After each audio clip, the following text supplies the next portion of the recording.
Ngayong taon lang,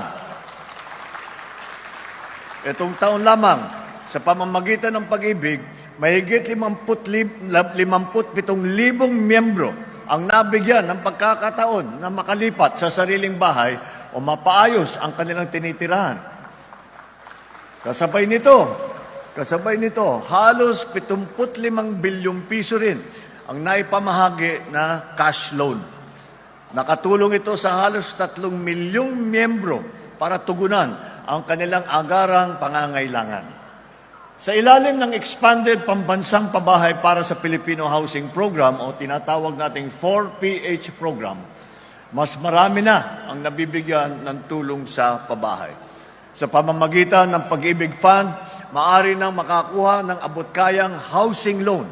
Kabilang na ang alok na 3% interest rate kada taon para sa mga kababayan nating maliit ang kita.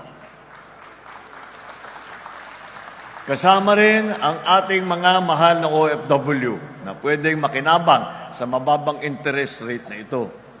Pwede rin mag-apply ang mga benepisyaryo at graduate ng Pantawid Pamilyang Pilipino or 4P na program sa tulong ng ating expanded 4PH.